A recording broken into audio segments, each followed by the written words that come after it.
Assalamualaikum warahmatullahi wabarakatuh. Selamat pagi menjelang siang. Selamat bergabung kembali dengan saya di channel Sartin A31. Kali ini saya akan membahas tentang pembelajaran sepanjang hayat atau yang sering disebut dengan lifelong learning. Pembelajaran sepanjang hayat masuk dalam mata kuliah pendidikan agama Islam luar sekolah. Baik, tanpa memperpanjang waktu, mari kita mulai saja pembelajaran pada kali ini. Kerangka isi pembelajaran sepanjang hayat terdapat beberapa bagian atau beberapa bab, diantaranya konsep pembelajaran sepanjang hayat, kepentingan pembelajaran sepanjang hayat, cara pengamalan pembelajaran sepanjang hayat, faktor-faktor yang mempengaruhi pembelajaran sepanjang hayat, diantaranya ada plan budaya dan implikasi pengaruh. Baik, kita masuk kepada konsep pendidikan sepanjang hayat. Pembelajaran sepanjang hayat adalah suatu pendekatan yang menekankan pentingnya proses belajar yang berlanjut sepanjang hidup individu. Konsep ini mencakup berbagai aktivitas yang bertujuan untuk meningkatkan pengetahuan, kemahiran, dan kompetensi dalam berbagai aspek kehidupan, baik yang berkaitan dengan pribadi, sosial, maupun pekerjaan. Next, bab kepentingan pembelajaran sepanjang hayat. Yang pertama, memberi kesempatan kepada semua orang untuk belajar agar mereka bisa aktif dalam belajar.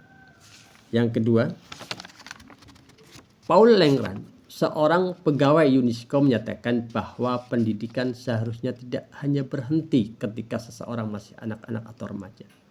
Sebaliknya, pendidikan perlu terus berlangsung sepanjang hidup seseorang. Ini berarti bahwa setiap orang harus terus belajar dan belajar untuk mendapatkan pengetahuan baru, tidak peduli berapapun usia mereka.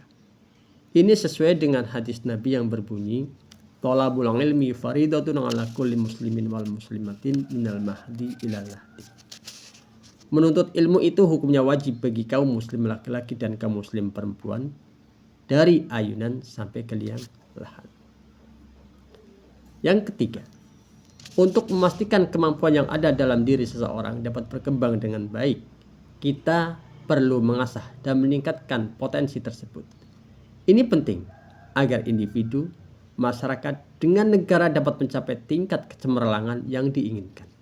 Dengan kata lain, kita harus membantu setiap orang untuk menjadi yang terbaik dalam apa yang mereka lakukan, sehingga mereka dapat memberikan sumbangsih yang positif kepada masyarakat dan negara. Intinya fokus kita adalah pada pengembangan diri agar setiap individu dapat mencapai kejayaan yang dapat diharapkan. Yang keempat, konsep pembelajaran sepanjang hayat sangat berkaitan dengan ajaran agama Islam. Wahyu pertama yang diterima Nabi Muhammad SAW yaitu surat Al-Alaq yang berbunyi, A'udzubillahi minasyaitonirrajim, Bismillahirrahmanirrahim. Iqra bismi rabbikal ladzi khalaq, khalaqal insana min 'alaq. Iqra wa rabbukal akram alladzi 'allama bil qalam, 'allamal insana ma lam ya'lam. Surat ini mengandung perintah untuk membaca. Meskipun Nabi Muhammad adalah seorang yang tidak bisa membaca dan menulis, perintah ini menunjukkan betapa pentingnya ilmu dan pengetahuan. Dengan kata lain, Allah memerintahkan Nabi Muhammad untuk belajar dan mengajak umatnya untuk terus mencari ilmu, tidak peduli latar belakang mereka. Ini menekankan bahwa belajar adalah proses yang tidak pernah berhenti dan sangat dianjurkan dalam Islam. Yang kelima, memastikan perkembangan dan peningkatan profesionalisme guru yang sejajar dengan perubahan dan tantangan yang dihadapi dari waktu ke waktu. Masuk ke bab yang ketiga, cara pembelajaran sepanjang hayat. Cara pembelajaran sepanjang hayat terdapat dua bagian, plan pembelajaran pribadi dan budaya menyelidiki.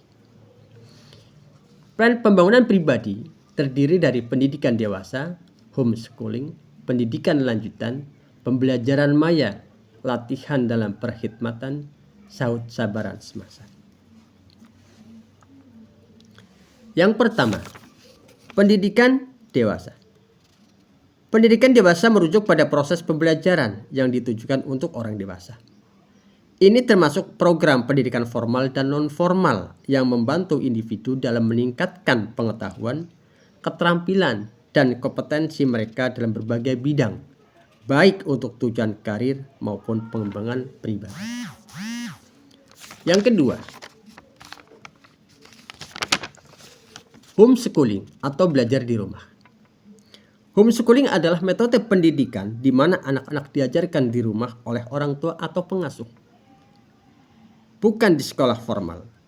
Pendekatan ini memungkinkan orang tua atau pengasuh menyesuaikan kurikulum dan metode pembelajaran yang sesuai dengan kebutuhan dan gaya belajar si anak. Yang ketiga, pendidikan lanjutan. Pendidikan lanjutan merujuk pada program pendidikan yang diambil setelah selesai pendidikan dasar atau menengah. Ini termasuk pendidikan tinggi, kursus profesional, dan pelatihan lanjutan yang bertujuan untuk meningkatkan keterampilan dan pengetahuan dalam bidang tertentu. Yang keempat, pelatihan dalam perkhidmatan atau pelatihan saat bekerja adalah program pelatihan yang diberikan kepada karyawan saat mereka sudah bekerja. Tujuannya adalah mereka untuk meningkatkan keterampilan dan pengetahuan mereka agar dapat melakukan tugas dengan lebih baik, efektif, dan efisien. Yang kelima, pembelajaran maya.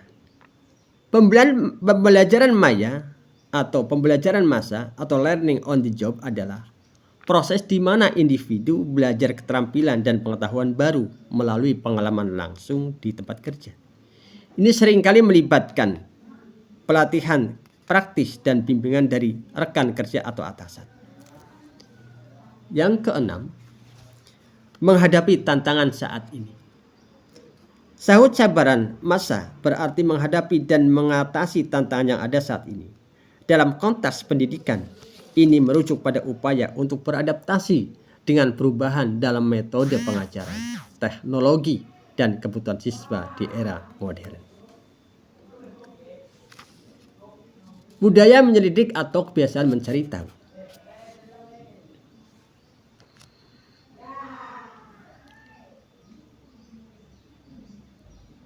Meneliti adalah salah satu aktivitas yang sangat berguna dalam belajar seumur hidup.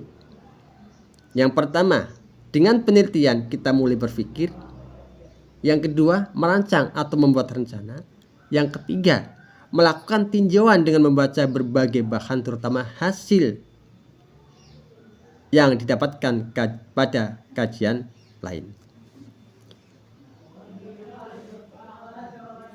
Dampak dari kegiatan penelitian yaitu membantu meningkatkan cara mengajar dan belajar, menambah pengetahuan dan pemahaman tentang cara mengajar di kelas, fokus pada masalah yang sedang terjadi, membantu guru lain mengatasi masalah yang mirip, merencanakan penjelasan pelajar dengan lebih baik, menggunakan berbagai cara untuk mengajar dan belajar, serta membantu mencapai tujuan pembelajaran.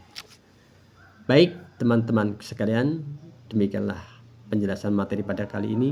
Mudah-mudahan bisa dimahami, bisa dicerna, dan bisa diaplikasikan dalam kehidupan kita sehari-hari. Terima kasih. Assalamualaikum warahmatullahi wabarakatuh.